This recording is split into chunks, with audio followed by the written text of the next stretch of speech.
You're listening to the B&H Photography Podcast. For over 40 years, B&H has been the professional source for photography, video, audio, and more. For your favorite gear, news, and reviews, visit us at bnh.com or download the B&H app to your iPhone or Android device. Now here's your host, Alan Weitz. Welcome to the B&H Photography Podcast. Before we continue, just a reminder, we really appreciate your feedback, so reach out to us on Twitter at BHPhotoVideo with the hashtag BHPhotoPodcast. On this episode, we're going to continue our conversation with photojournalist Adriane Ohanesian. Adriane is based in East Africa and has covered the civil war in South Sudan and the internal displacement of Sudanese in Darfur. She has also photographed women rebel fighters in Burma. And in the second half of our chat with her, we're going to talk about her experiences in these war-torn areas and her feelings on what characteristics are important to be successful as a photojournalist and specifically as a female photojournalist. Welcome, Adriane, and welcome to my colleagues, Jill Waterman and John Harris, who will join us for this conversation. Adriane, can you tell us, when did you first pick up a camera? What made you say, ooh, I like photography? Where were the seedlings of all of this? I think I first really started shooting in 8th grade. I think I was 12 or 13. My mom had an old film camera, and our school had a tiny, dingy, dark room. So that's when I first started with it. But I think I really didn't understand what photography would allow me to do in terms of exploring people's lives until I was studying in Indonesia, and that wasn't until university.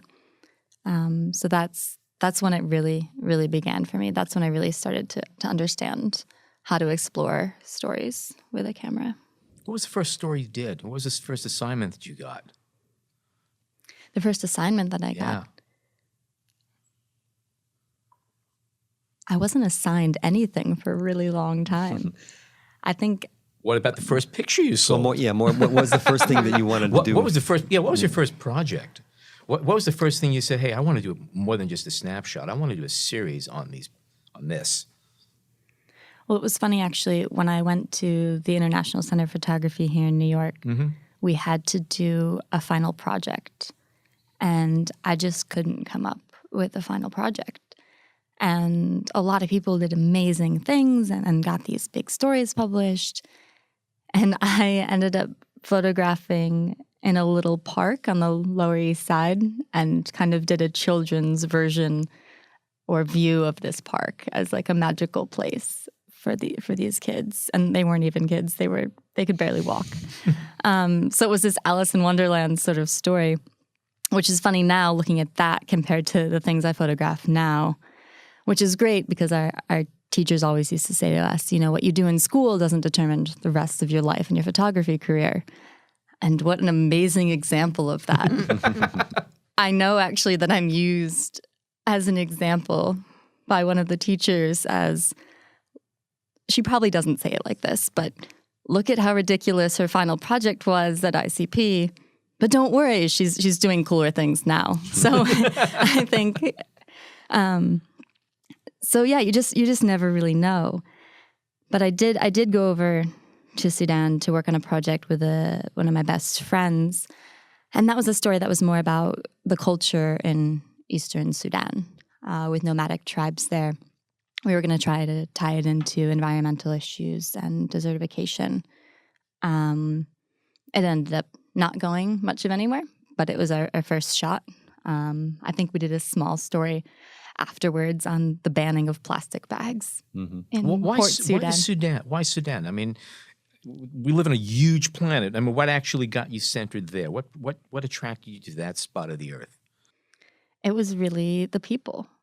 And at the time, it was just a fascination with the culture there that was so different from anything that I'd ever experienced. But what made you buy a ticket to Sudan saying, you know, I mean, I want to go someplace, you know, hey, Sudan, okay, it starts with S. No, what actually, you know, what piqued your interest about that country to begin with? I really do think it was the culture. You have people there who are still living a nomadic lifestyle, who are on the back of camels. You have people who, literally living the same way for thousands of years. But then you also have an extremely wealthy capital city, an oil-producing country. And then you also have this conflict in Darfur, which I had heard about in the early 2000s. I think we all heard about it, but didn't really understand. I didn't understand at the time what that really was or what it meant. So I think a combination of all of those things. But and yeah. What year did you go over there for this project, or the first time you went to East Sudan? The first time I was there was in 2004, I think. Okay. So quite a while back. Mm-hmm. And then when I finished at ICP, I went back over. I think I finished at ICP in June 2010, and I think by September I was back in Sudan. And I also knew when I went over that the South was about to secede from the North, or I didn't know that it would secede, but I knew that there was a strong likelihood that it would. So that was a big piece of it as well. Mm-hmm. Was that this was something that would be in the news. Mm-hmm. I wasn't really clear on what was going to happen, but I did know that would be something newsworthy. And as someone who had no idea what they were doing, to have the possible formation of the world's newest country was something I thought the world would be interested in. So, I did end up going down to South Sudan November 1st, 2010, and that was just before the referendum vote to decide if South Sudan would secede from the North. And that's kind of where it all began. Interesting. Did you have interest from editors on the story, or were you entering into it just with the hope that there would be someone interested? Oh, I didn't know anyone when I went there. I didn't even have permission to be in the country when I went there. I had tried, at the time, the SPLA, which is now the ruling party in South Sudan, but at the time was just a rebel group in Sudan, was issuing permits. I didn't even have a permit to get there. I knew 2 people on the ground. I didn't even really know what an editor was. I didn't really have much of a plan. How do you get in if you don't have any documentation? Or I bought a ticket and snuck through the airport. I went back about a week later to get a permit to be there. But no, I didn't know really how it worked. I had a few email addresses of people in New York. I would send them things all the time.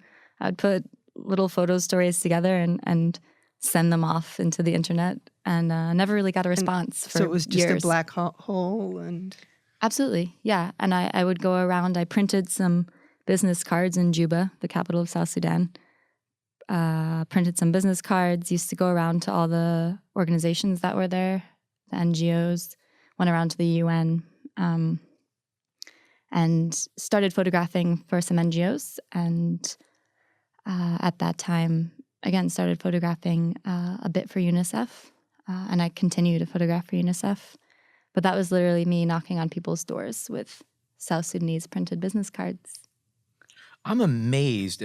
I've heard this a lot, where photographers, they get involved in projects and they admit after the fact that if they went through the proper procedures and did everything according to the way it's supposed to be done, they never would have done it because it would have just been too overwhelming, too much trouble.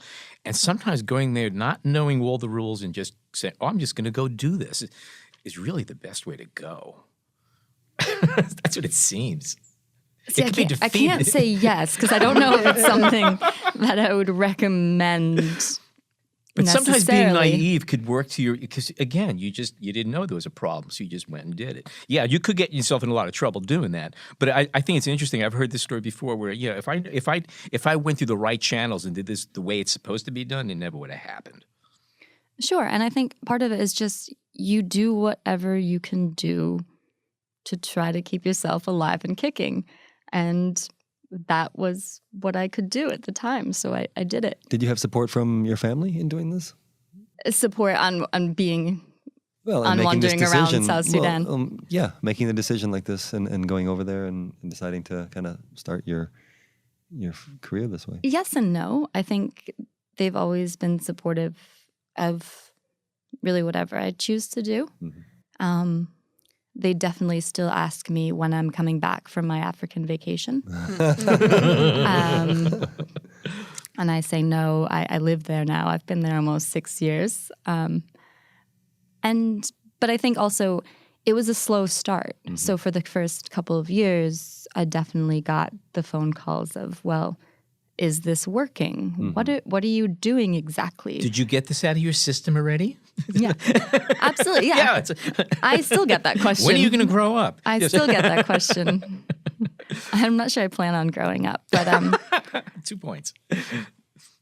But yeah, it's a slow process, and even now, I think the most satisfying part of having things published online is that I can send links to my parents and say, "Look, I'm doing something. I'm progressing," which is great. But it's never. I don't think it's. I saw an interview with an artist one time, and he was saying, as artists and producers, there's no such thing as succeeding because you still have to wake up every single day and do the same thing. And do it better. Exactly. There's never going to be a time where I can lay in my big posh bed in my posh house and make a phone call and have someone go out and photograph for me, Right. or go to a meeting for me and meet with a rebel group and say, oh, there's this girl, she's still in bed, but she'd really like to in bed with you. And that's just not something that's going to happen.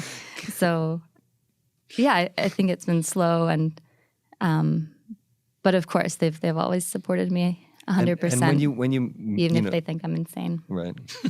Well, I hope that But they probably knew that before I went to Sudan. Exactly.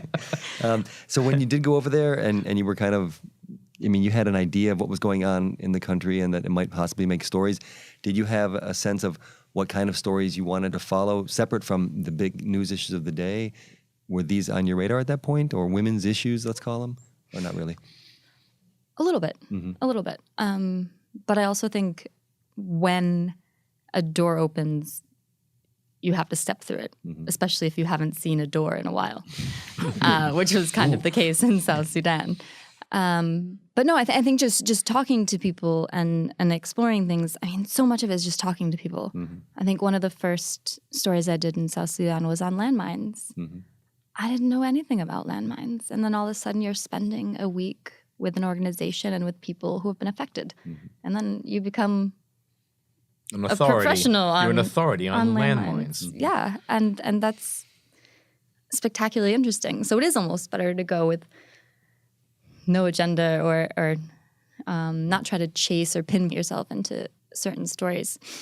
One of the things I was interested there was maternal and child health. So I did try to find people who were working on those sorts of things. Doctors Without Borders, I did a bit of work for them with UNICEF, a bit of work with them.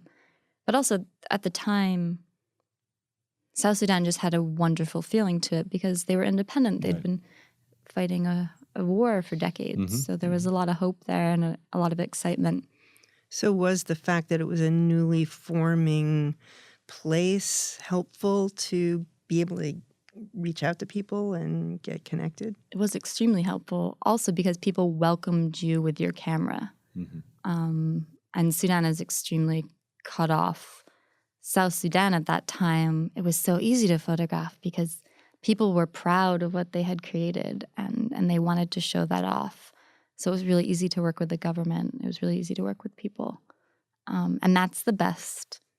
That's the ideal situation, is when, for better or for worse, people know why you're there and they're interested in telling the same story that you are. And at the time, that was a story of hope for South Sudan. I mean, in the opposite direction, working in Darfur, people understand why you're there with a camera because they're being starved and attacked by their own government. So in both situations, for better or for worse, those are the great situations because you're really working together with the same interests. So in South Sudan, how long did that arc of a story of hope last? Well, I've kind of followed the country, and a lot of people do say, well, you went over to this place to photograph war and destruction and suffering, And no, actually, when I first got there, it was this great place with a lot of hope and excitement that descended into war. And so, and I followed that. I think the first time I was really subjected to violence was in 2012. So a couple years after I got there. I really dove headfirst into it. Again, it wasn't necessarily something I was prepared for, but landed in this border town of Bentu. And we had heard about some skirmishes on the border and had gone up. And all of a sudden, we're being bombed. And you learn very quickly how to handle yourself. Luckily, I've always been surrounded by great colleagues, many of whom are much more experienced than I am. But that was, again, it was a country I'd been working in for 2 years at that point, and it just seemed natural that if these people were going to go to war, then that's where I was going as well. And again, so that was just a small skirmish, but in 2013, a civil war broke out in South Sudan, and I've continued to cover that. Not necessarily because it's war, but this is the place I know, and I think I do have a bit of an advantage there because I'm comfortable with the people and the place to be able to cover it well. The language? My Arabic is all right. Okay. It's not great. It's probably not even good, but I can... Serviceable? Yeah, I can move around well. I can speak basically with people. I can order any type of tea or coffee that you'd ever want.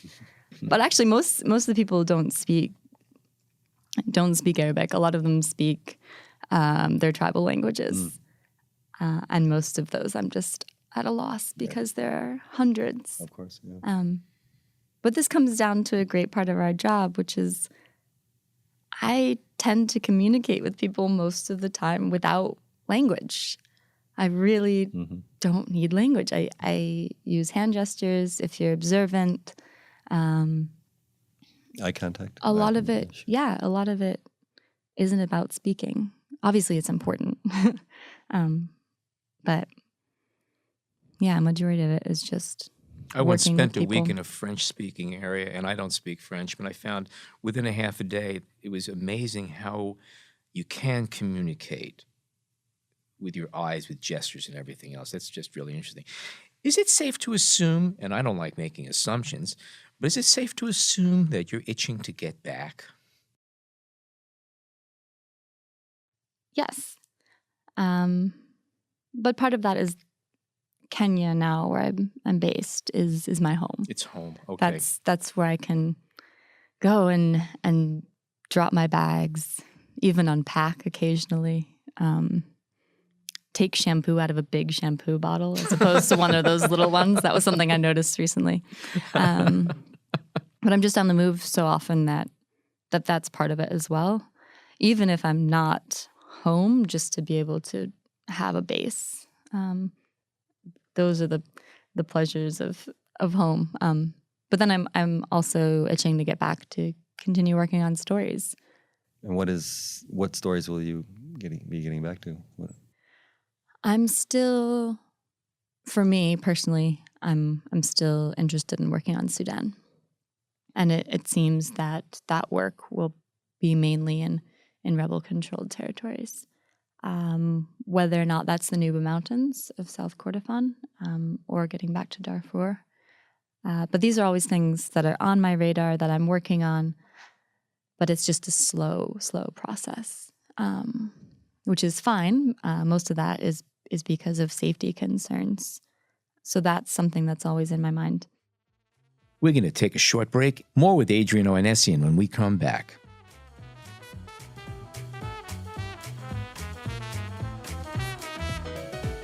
We hope you're enjoying this edition of the B&H Photography Podcast. Send us a tweet at BHPhotoVideo, #BHPhotoPodcast. Can you speak on the photograph that won the World Press Photo Award in Darfur and how you came to be there and the situation and also, well, where that photo found homes where it was published and how that changed things for you and your career, if it has yet? Well, that one image, it was interesting that image was chosen for a few reasons. For me, the trip into Darfur was a huge accomplishment, not necessarily because of the work that we took out of there, but because it's just so difficult to get there. I think we were the first foreigners in the region in 5 years. Wow. So that in itself is a huge accomplishment. Absolutely. That is actually, I don't want to say it's more meaningful to me, but I can't describe it to you how difficult it was physically and mentally. And sometimes I feel like the photographs don't even express that. The photograph of Adam, who was a 7-year-old boy, he was badly burned. The government basically just drops bombs. There doesn't seem to be any rhyme or reason to the way they do it. A lot of times the civilians are targeted simply because they're inside of rebel-held territory. So the government says the civilians are backing the rebels. So one of these bombs landed just outside of his house, lit part of the house on fire, and he was tossed into the blaze. His shirt lit on fire. Somehow, miraculously, he took his shirt off and was just badly burned. He was speaking to us when we walked in the house. We interviewed him and his mother. How soon afterwards, from the bombing, did you actually photograph him? He was still scarred on the pictures. Yeah. What was the time separation between it? I believe it was about a week. Okay. A week to 10 days. So it seemed, I've had a lot of questions about whether or not he received treatment. It wasn't entirely clear what was put on the burn. It looked like someone had put something on it to help it. But in this area, there are no organizations working. The UN isn't allowed in the area. Again, we were the first foreigners there in 5 years. There's no running water. There's no electricity. Which brings me, you just said something, and it's been going in my head, and I was waiting for an opportunity to say it. You just said there's no electricity, and you're shooting a digital camera. Is it safe to assume that? How do you charge your batteries? There are solar panels. Okay. All right. We were traveling with solar panels and a charger. All right. Okay. It was very difficult.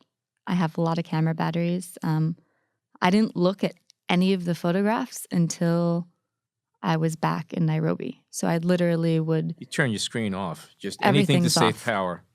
Everything's Smart. off. Okay. So loading up memory cards into my computer, onto the hard drive, computer off. We had 2 laptops, so sometimes one would be dead, sometimes one would have battery. But that was a big struggle. They have lots of different ways to rig batteries to solar panels. Oh, they're very inventive.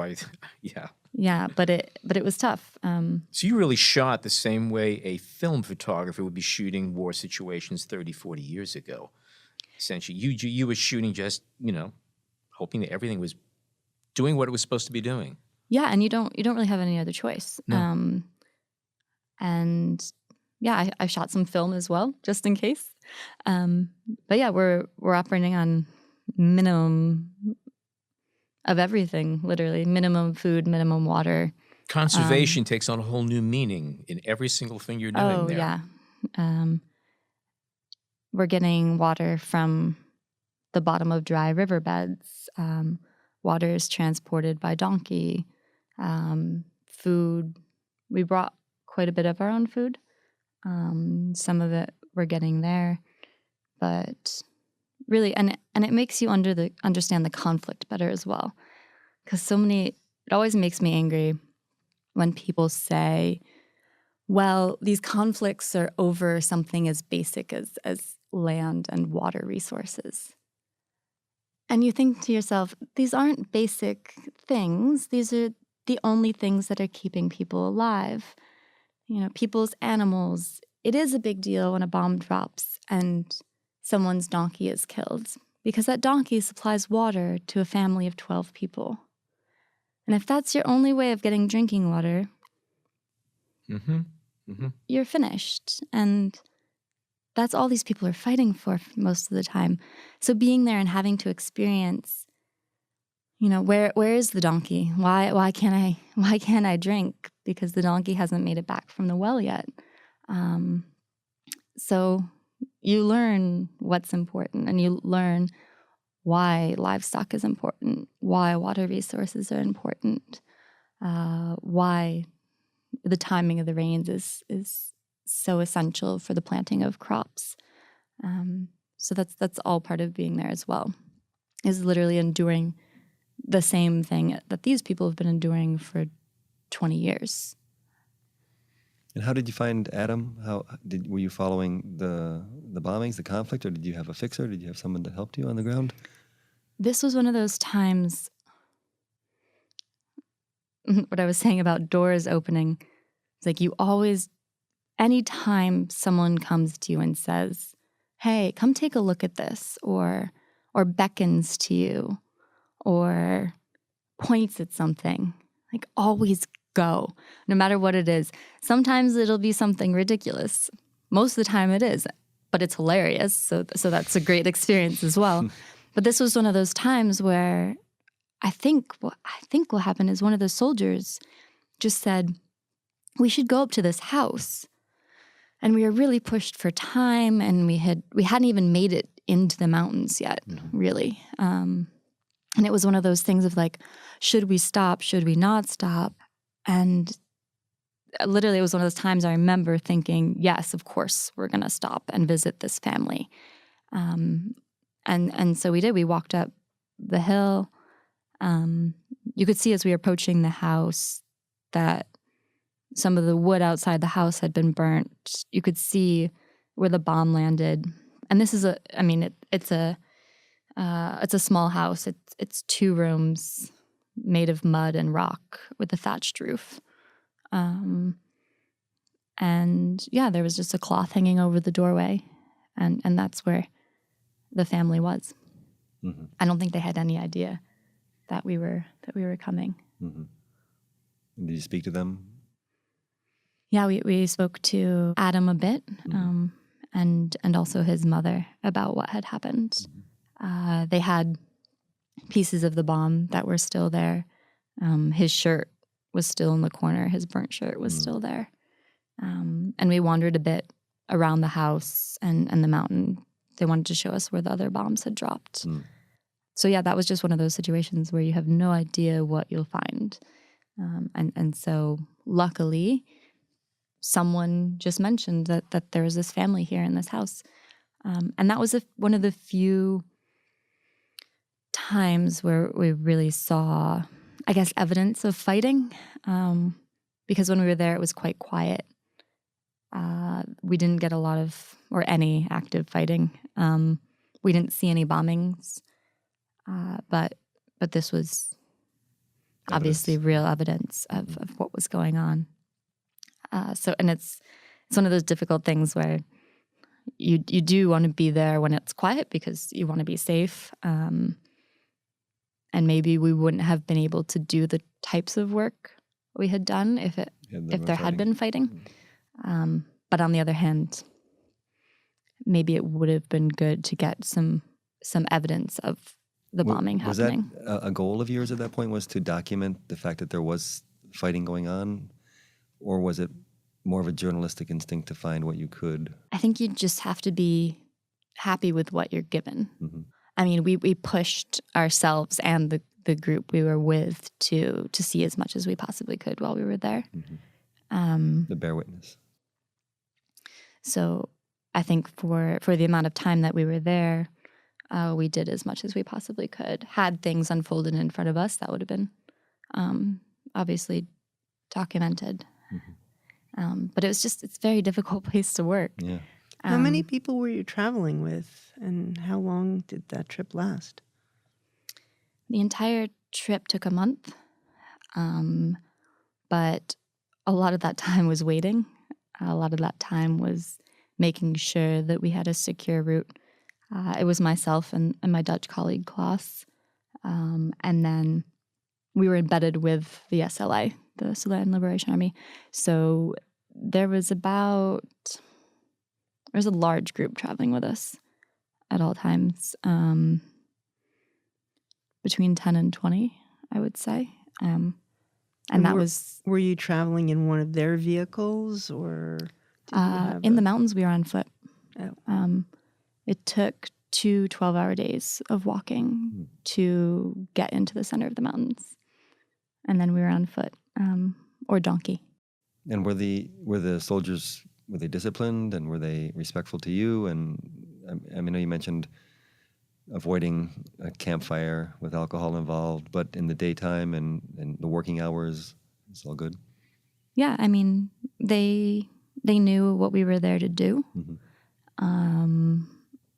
There were a few times where, you really have to push people just to make them understand what you need to get. So, for example, there was a morning where we hadn't been to that cave where people were hiding, but we had been told about it, and I was insisting we had to get to this cave before people woke up in the morning, because that's when everybody will be there. That's normally when there's activity, and I didn't know what I would see, but that was one of those things. And again, we're on foot, so okay, we need to go to this cave tomorrow morning. How long does it take to the cave? Oh, well, it takes 3 hours by foot. Okay, it's going to be straight up a rock cliff. All right, who needs a headlamp? Who needs a flashlight? All right, we're going to leave here at 3 a.m. Mm-hmm. I don't want to miss sunrise. And then you definitely have people coming up to you saying, you're insane. Yes, I know, I'm sorry, I'm insane, but this is the only time I'm going to be able to get to this cave, so we're going to be there for sunrise. I had an SLA soldier who was a sniper, tough guy, probably the toughest man you'll ever meet in your life, come up to me, and he told me that the situation in Darfur had gotten significantly worse since I had been there and taken control of his life.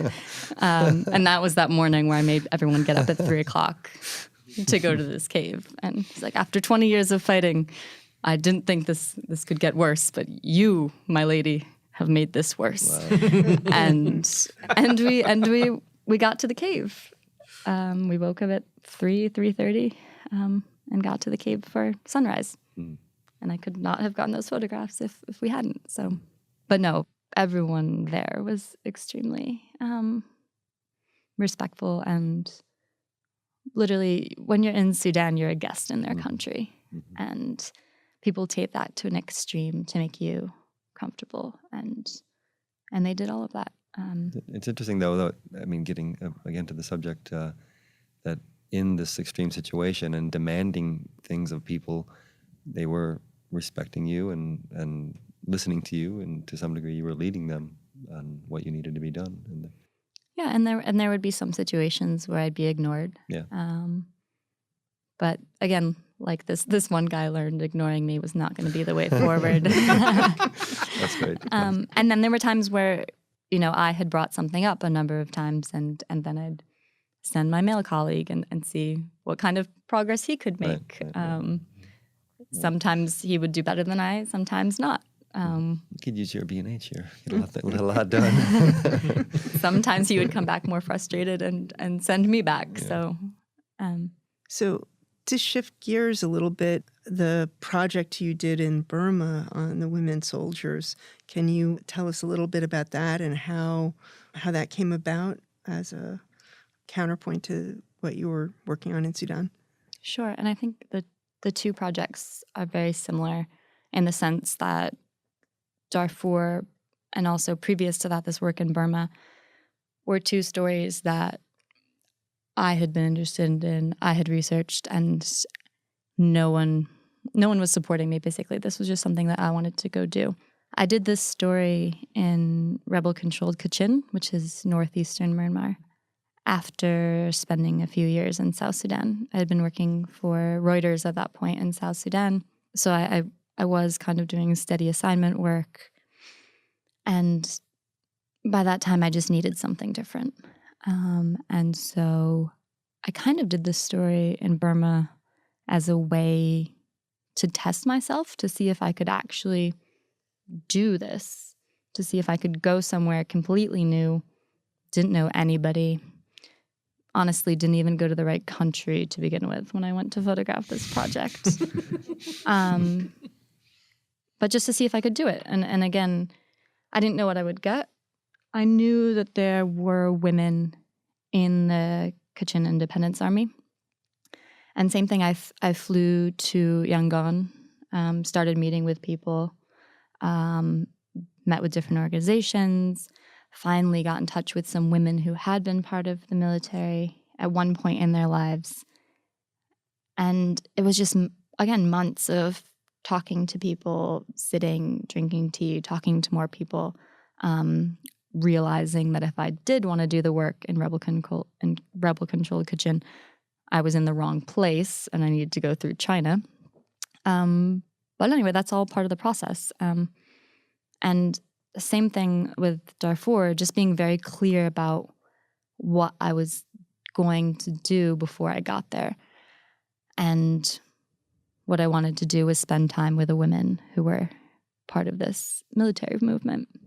I had a bit of a different idea of what I would get, because you never know what's going to happen once you're on the ground. And it ended up being, again, really quiet militarily while I was there. So I spent time really just following the life of these young girls. And it was sad and it was isolating and it was lonely. And so those are the images that I was making. I had a vision, I guess, before I went there of, women with guns and power and strength. And it's not what I got. And that's not what it was. You can't pretend it's something that it's not. It was these young girls who really didn't have any other option but to join the military. But you did go with at least the idea of a women's empowering, I don't know what the word is, but a theme for your work. So this was something that you were looking for in your work at this time. You didn't find it, and of course, that's not the way you went. But it's fair to say that was kind of a goal, no? Yes, that was my And does idea. that, would you say, you'd like to see that pervade your work in future? This idea that empowering of women around the world, is that something that's part of it or not so much? I think it's something I'll work with and towards. And a lot of people have said that they really liked that work above anything else that I did. And part of that, I think, was I was really comfortable photographing. And the women I was photographing were also really comfortable. So I think it goes both ways as well. Like myself as a woman, I could just hang out with these girls. It wasn't a big deal. Mm-hmm. And I mean, I did spend a lot of time with them, so they were comfortable to a certain extent. It's fair to say that a male shooting this would have been quite difficult or impossible, given the proximity? I think it would have. Parts of it, Yeah. not all of it.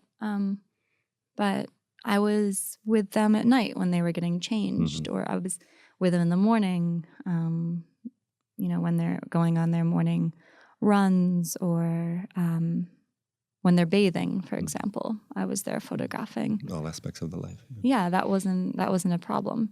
Those are the interesting moments that you want to photograph, or at least I wanted to photograph. Because also, we'll all end up with the same photographs. You're not telling anything new about a subject. There's lots of people who have photographed in Kachin with the army there. So, and that's another part of it. What can you do differently? So yeah, maybe being a woman, I could do that differently. I could be there for these intimate moments. Has that work found publication? It has now. I think I was still hesitant to pitch the story before I finished it. think I'm cautious that way because I just don't want to promise people things that I'm not going to produce. Yeah, I didn't have any support on that project until I finished it. And how long did it take to finish? I was there only a couple of weeks. And that work actually ended up being published. I went to the Eddie Adams workshop, and that's when it was picked up by the New York Times. But before that, nobody was really interested in it. It's funny how that works sometimes, is someone will show interest in the work, and then the ball will start rolling. But that was when the work was published. Let's just say we'll do a break and we have more with Adriane in a second. Okay. We're going to take another break, and we come back, more with Adriane. Okay, welcome back. Okay, John, you have a couple of questions. Well, actually, I have something to read. We originally had Maggie Stieber scheduled to be a guest on our show along with Adriane, and we had planned out a conversation on women in photography and how things have changed in the past 30, 40 years. At the last minute, Maggie couldn't make it, but she did send a statement that I'm going to read, and then we'll pick up our conversation from there. This is Maggie Stieber saying, "I'm happy that Adriane will be there, and I think that she can speak for a whole new generation, which I support with all my heart. It is their world. They are fresh and committed, and I watch them with wonderment and love them and encourage them all I can. I am so lucky I still get a lot of work, and I do not take it for granted, but I also mentor young photographers all over the world because I believe in them, in photography, and in their commitment. People like Adriane help people like me keep faith that photography can shine a light on the world's ill, but also its beauty, and she has done so with her work. She has also shown us the resiliency, courage, and strength of people who have had to flee and live in a cave, and they are so beautiful." I think that might be a great way to end the show, but maybe True. we can use that to talk a bit about how it is as a young woman starting your career, needless to say, in difficult situations, but also in handling the intricacies of the newsroom or of editors and getting assignments and also just fighting for what you want to get out there. And I think it's clear to say that it was a lot different 30 years ago for Maggie and other women, and Jill, who started in the industry a couple years ago anyway.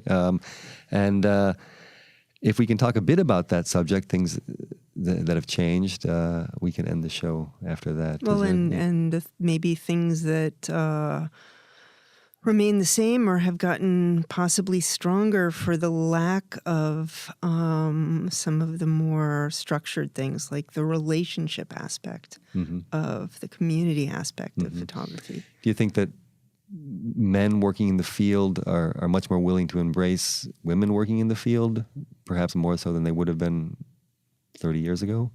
I think just the photography community as a whole has gotten stronger and more resilient because of the paucity of opportunities for one person to stand out. It's become there's a strong communal aspect to the industry now. And you find that to be the case, Adriane? You have, you're getting support from all sides when you do these jobs? I think I've just been lucky with the people that I've been surrounded with. And I think part of that too is where I've worked. I've worked in really isolated places. And I think what that does is it creates really strong community. But I think it also teaches you, when you're in the middle of nowhere, it just teaches you honesty. The only way you're going to survive in the middle of nowhere in a tense situation is to be honest with everybody that you're with. And then you realize that's what creates the best relationships and community.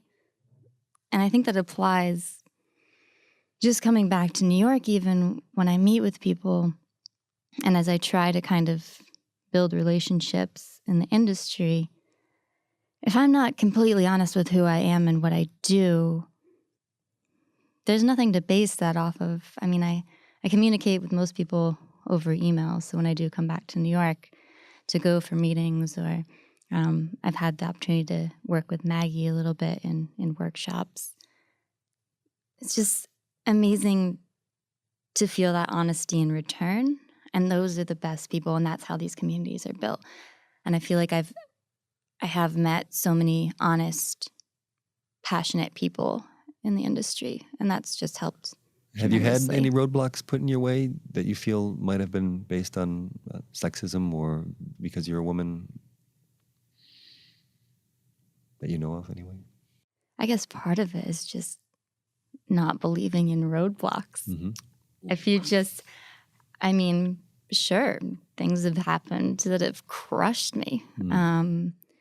And again, I've been lucky that I have gone unharmed in all of this. But I just do my work, and when I'm anywhere, it doesn't matter where I am. If I'm in New York, if I'm in the middle of the bush in South Sudan, everything's gonna go wrong. I'm one of those people where if it's gonna go wrong, it's gonna be messy. But fine. Yeah. And I think part of that is just I've learned it's not gonna go as planned. It's gonna be difficult. And that's part of it. And sure, some of that is because I'm a girl and I'm not as physically strong. But again, I was grabbed on Independence Night in South Sudan, and a man tried to drag me down a dark alley. But on the other hand, the people that saved me were men, mm-hmm. and they came to my rescue, and that was fine. And so I don't think you can kind of say the world is one way or the other way, but you just have to go for it. And sure, everyone's going to have challenges for one reason or another reason, but I didn't think you can really let anything stop you. And I don't think that depends on your gender. That's your personality. Again, that's your personality. I'm not going to let someone else's opinion of who I am stop me from getting the images that I'm there to get.